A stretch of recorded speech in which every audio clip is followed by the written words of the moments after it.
Assalamualaikum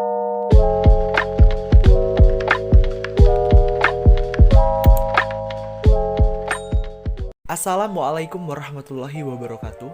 Izin memperkenalkan diri, kami dari kelompok 1 dari kelas I, Hukum Tata Negara Fakultas Syariah, ingin mempresentasikan sedikit materi tentang bahayanya dari cyberbullying dari mata kuliah Advokasi dan Bantuan Hukum.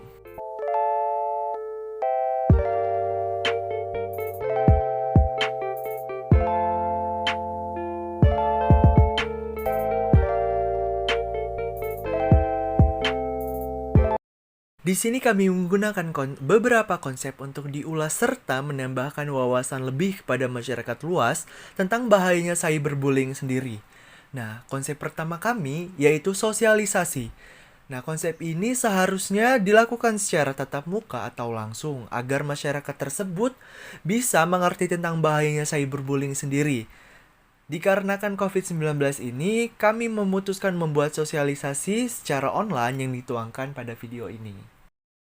Konsep selanjutnya adalah postingan media sosial. Nah, dalam aspek postingan media sosial ini, kita bisa menggunakannya berupa mural, quotes, atau postingan tentang bahayanya cyberbullying ini. Nah, karena zaman sudah semakin canggih, kami rasa postingan atau memposting ini dan menyebarluaskan untuk konsumsi publik adalah alternatif terbaik. Nah, selain menambah wawasan juga bagi masyarakat, di sini juga bisa membantu mengurangi tindak cyberbullying walaupun tidak dalam jumlah besar. Assalamualaikum warahmatullahi wabarakatuh.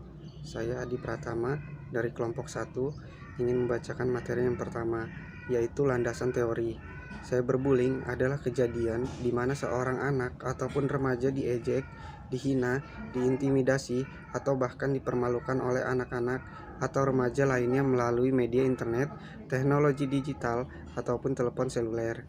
Cyberbullying dianggap valid jika pelaku dan korban berusia di bawah 18 tahun dan secara hukum belum dianggap dewasa. Bila salah satu pihak terlibat ataupun keduanya sudah berusia di atas 18 tahun, maka kasus yang dikategorikan akan sebagai cybercrime atau cyberstalking, yang sering disebut juga cyber harassment. Cyberbullying lebih mudah dilakukan daripada kekerasan konvensional karena si pelaku tidak perlu berhadapan muka dengan orang lain yang menjadi targetnya. Mereka bisa mengatakan hal-hal yang buruk dengan mudah, mengintimidasi korbannya karena mereka berada di belakang layar komputer ataupun menatap layar telepon seluler tanpa harus melihat akibat yang ditimbulkan pada diri korban. Peristiwa cyberbullying juga tidak mudah diidentifikasikan orang lain, seperti orang tua ataupun guru, karena tidak jarang anak-anak remaja ini juga mempunyai kode-kode berupa singkatan kata ataupun emoticon internet yang tidak dapat dimengerti oleh mereka sendiri. Baiklah, selanjutnya akan dibacakan oleh teman saya, yaitu Devi Apriani.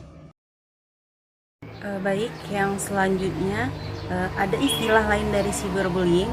Menurut Williard 2007 ada beberapa jenis tindakan cyberbullying yang telah berlangsung. Adalah yang pertama, flaming atau terbakar merupakan tindakan seperti mengirim pesan teks yang isinya berupa kata-kata yang penuh amarah dan frontal.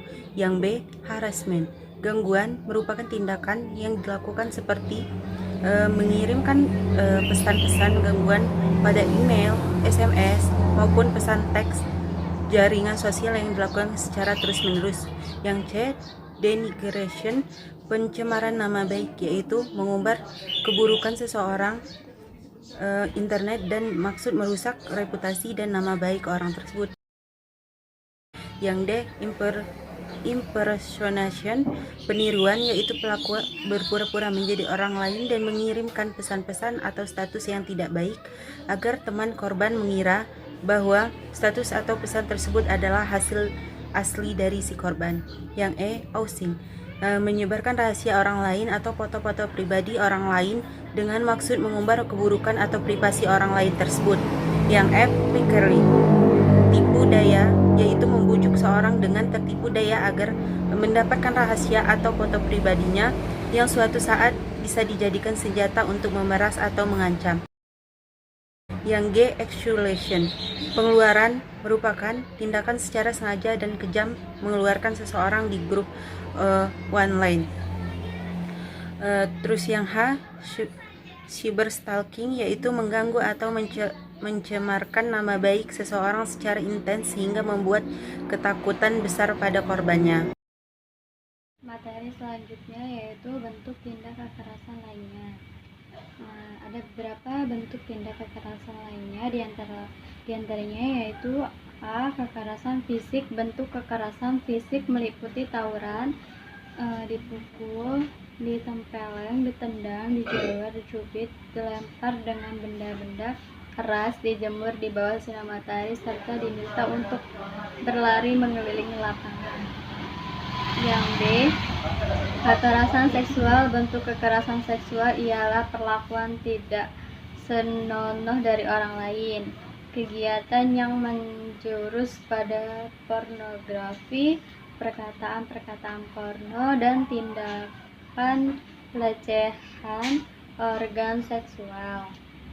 Perbuatan cabul dan persetubuhan pada anak, tindakan mendorong atau memaksa anak terlibat dalam kegiatan seksual, serta eksploitasi anak menjadi korban prostitusi.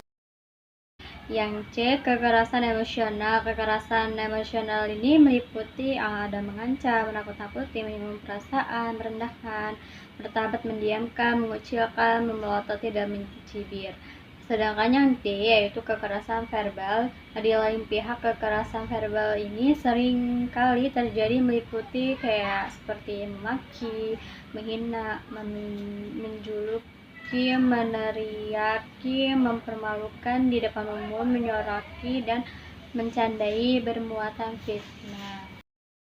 Ini saya akan menjelaskan dampak dari cyberbullying.